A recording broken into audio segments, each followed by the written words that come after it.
Doctor Yunus ব্যক্তিগত আরো serious কিছু ইস্যু নিয়ে এবার লন্ডনে গিয়েছিলেন।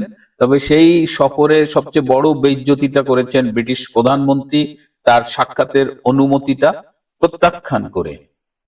কিন্তু যে ব্যক্তিগত যে গোপন দুটো কারণে তিনি এই সফরটি করেছেন, প্রকাশ্যে তারেক রহমানের সাথে মিটিং, এটা নিয়ে আমরা সবাই কথা বলছি, দ্যাটস ফাইন। কিন্তু আপনারা হয়তো খেয়াল করেছেন কিন্তু গভীরভাবে বিষয়টি দেখেননি যে ব্রিটিশ ন্যাশনাল সিকিউরিটি অ্যাডভাইজার অর্থাৎ ইংল্যান্ডের জাতীয় নিরাপত্তা উপদেষ্টা মিস্টার জোনাথন পাওয়েলের সাথে ডক্টর ইউনূস কিন্তু দেখা করেছেন। এই মিটিংটি খুব গুরুত্বপূর্ণ ছিল এবং সেই মিটিং এ বাংলাদেশের জাতীয় নিরাপত্তা উপদেষ্টা ডক্টর খলিলুর রহমানও উপস্থিত ছিলেন এবং আরো কয়েকজন অফিসিয়ালস সেখানে ছিলেন, ব্রিটিশ অফিসিয়ালস মেইনলি। সেখানে ডক্টর ইউনূস এই করিডোর নিয়ে কথা বলেছেন। আপনারা কি একটা নতুন তথ্য পেয়েছেন? এই যে টেকনাফে, এই যে বাংলাদেশ মিয়ানমার সীমান্তে যে করিডোর নিয়ে আমরা কথা বলছি, যাকে চ্যানেলও বলা হয়ে থাকে, কিন্তু তার নাম সম্প্রতি বদলে গেছে এবং তাকে এখন বলা হচ্ছে ড্রপ পয়েন্ট।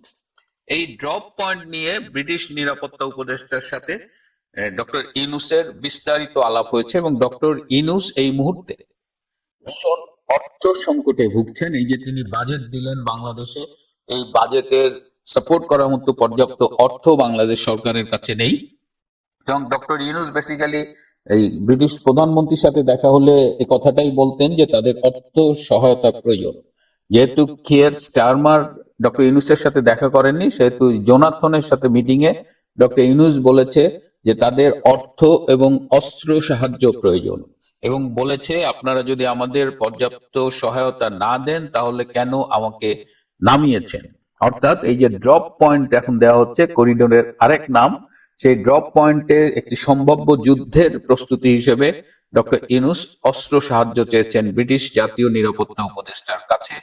আর এদিকে ইংল্যান্ডের কাছে যে মুহূর্তে সাহায্য চাওয়া হয়েছে সেই মুহূর্তে আপনারা খেয়াল করেছেন যে আমেরিকায় এই দক্ষিণ এশিয়ার যে অ্যাসিস্ট্যান্ট স্টেট সেক্রেটারি পল কাপুর, তার সিনেটে হিয়ারিং সম্পন্ন হয়েছে এবং তিনি নিকট ভবিষ্যতেই তার দায়িত্ব গ্রহণ করবেন। এর আগে আপনারা জানেন যে শেখ হাসিনার আমলে এই দায়িত্বটি পালন করেছিলেন ডোনাল্ড লু এবং জুলাই আগস্টের যে ষড়যন্ত্র ও জঙ্গি সন্ত্রাসী হামলা হয়েছিল বাংলাদেশে, সেটির নেপথ্যে অন্যতম কারিগর ছিলেন এই ডোনাল্ড লু। এই ডোনাল্ড লুর জায়গায় এবার পল কাপুর দায়িত্ব নেবেন খুব তাড়াতাড়ি এবং যতদূর জানা গেছে যে বর্তমান বিশ্ব রাজনীতির অন্যান্য অংশের ব্যস্ততায় এবং ট্রাম্পের আগ্রহের কারণে বাংলাদেশের করিডোর নিয়ে আমেরিকার যে ফরেন পলিসি ছিল সেটা হয়তো আগামীতে একই থাকবে না।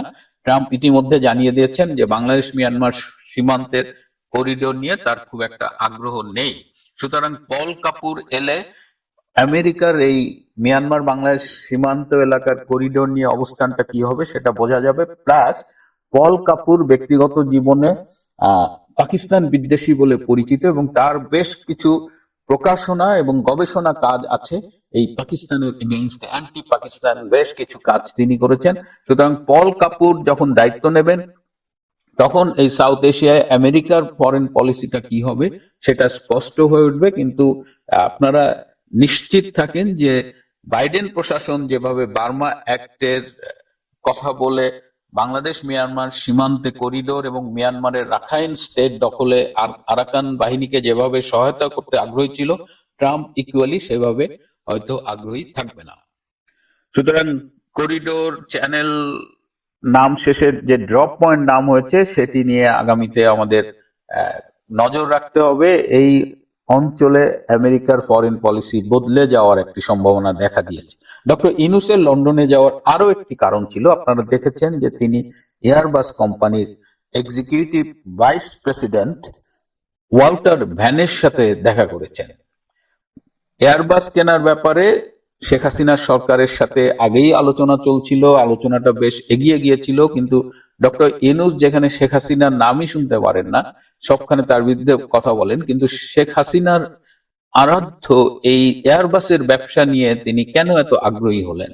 সূত্র জানাচ্ছেন তিনি তার খুব ঘনিষ্ঠ একজন আত্মীয়কে এই এয়ারবাস ব্যবসায় বাংলাদেশের এজেন্ট হিসেবে নিয়োগ দিতে চান। অর্থাৎ এই এয়ারবাসের থেকে যদি বিমান কেনে বাংলাদেশ, তাহলে সেই কমিশন এজেন্ট হবে তার খুবই ঘনিষ্ঠ আত্মীয়, আমি নামটা বললাম না যেহেতু নামটা বলাটা ঠিক হবে না, কিন্তু শুধু এটুকু বলে রাখলাম যে ব্যক্তিগত ঘনিষ্ঠ আত্মীয়কে ব্যবসা পাইয়ে দেবার কারণে তিনি এয়ারবাসের এক্সিকিউটিভ ভাইস প্রেসিডেন্টের সাথে মিটিং করেছেন এবং এয়ারবাস থেকে বিমান কেনার ব্যাপারে একটা উদ্যোগ গ্রহণ করেছেন। সো এই যে লন্ডন সফরে এত কিছু বলছি, এইগুলো তার ব্যক্তিগত সফর, এবং তিনি সর্বশেষ খবর পাওয়া পর্যন্ত যেটা জানা গেছে যে তিনি ব্রিটিশ এমপি টিউলিপ সিদ্দিকীর আমন্ত্রণ গ্রহণ করেনি।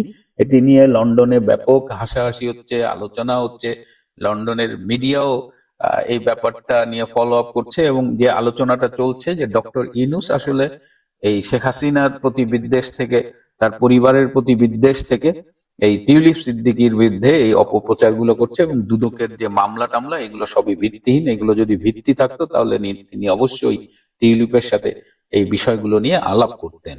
কিন্তু টিউলিপের এক চিঠির ঘায়ে তিনি পরাজিত হয়েছেন। সবাই সব মিলে যে কথাটা বলছে, আমার কাছে যেটা খুব ভালো লাগছে, যে এবার ডক্টর ইউনূসের লন্ডন সফরটা পুরো লন্ডভন্ড হয়ে গেছে, এবং যেভাবে বিক্ষোভের মুখে হয়েছে তাতে একজন ইউটিউবার বললেন যে ডক্টর ইউনূসের চোদ্দ গোষ্ঠীও কখনো নাকি এরকম বিব্রতকর অবস্থার মধ্যে পড়েনি।